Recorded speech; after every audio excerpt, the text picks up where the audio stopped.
अस्सलाम वालेकुम जी। मैं डॉक्टर मंसूर मलिक। अगर आपको ऐसा महसूस होता है जैसे कि कानों में सीटियां बज रही हैं, कानों में खिंचावट महसूस होती है, ऐसे लगता है जैसे कोई कान पकड़ के खींच रहा है, जिस्म में खून की जो नालियां हैं उनमें गैस चलती हुई महसूस होती है, लगता है कि पूरे जिस्म की नालियों में खून की बजाय गैस की गर्दिश हो रही है।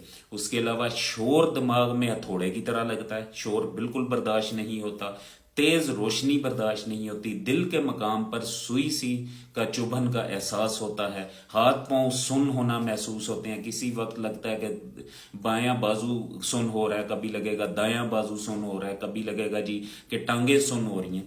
ऐसा महसूस होता है जैसा कि फालिज हो रहा है। सर में हर वक्त दर्द रहता है, पट्ठों में खिंचावट रहती है, हर वक्त एक अजीब सा खौफ रहता है, टांगों में हर वक्त बेचैनी रहती है, खास तौर पर रात के टाइम पे सारी रात टांगों में बेचैनी रहती है, नींद ठीक तरीके से नहीं आती, दिमाग चल रहा होता है, आंखें बंद हुई होती हैं। जब आप सोते हैं तो आपको ऐसा लगता है जैसे कि आपकी आंखें तो बंद हैं, वो सो गई हैं, लेकिन आपका जो दिमाग है वो चल रहा है। ख्यालात सारी रात रहते हैं, अजीबो गरीब सी एक बेचैनी सी रहती है। दिल की धड़कन दिन को भी किसी टाइम, रात को भी किसी टाइम दिल की धड़कन अचानक से तेज हो जाती है, और आपको अजीबो गरीब से जो उनसा है वो खौफ और बेचैनी सी और घबराहट सी हर वक्त रहती है। तो ये जो तमाम बीमारियां हैं, जब इसका आप टेस्ट करवाते हैं तो आपके तमाम टेस्ट भी क्लियर आते हैं, आपकी ईसीजी भी क्लियर आती है, आपकी इको भी क्लियर आती है, और आपके बाकी भी अल्ट्रासाउंड वगैरह तमाम जो टेस्ट हैं आपके वो भी क्लियर आते हैं, और आप परेशान हैं कि आखिर ये कौन सी बीमारी है। तो आज मैं आपको ये बताना चाहता हूँ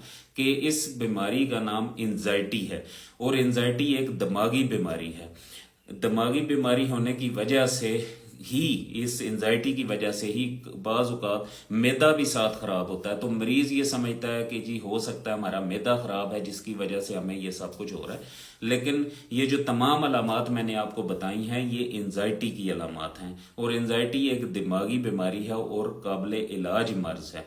अगर आप इस बीमारी से थक चुके हैं, आप बहुत से इलाज करवा चुके हैं, लेकिन आप प्रॉपर तौर पर ठीक नहीं हो पा रहे, या आप नहीं समझ पा रहे कि इस बीमारी का क्या इलाज होना चाहिए, तो हम इसका 2 महीने का ट्रीटमेंट करवाते हैं। 2 महीने का इसका कोर्स करवाया जाता है, और नीचे ये मेरा व्हाट्सएप नंबर आ रहा है, आप व्हाट्सएप पर मुझसे रब्ता करके किसी भी जगह पर आप इसकी मेडिसिन मंगवा कर तो इस बीमारी से हमेशा के लिए छुटकारा हासिल कर सकते हैं। शुक्रिया।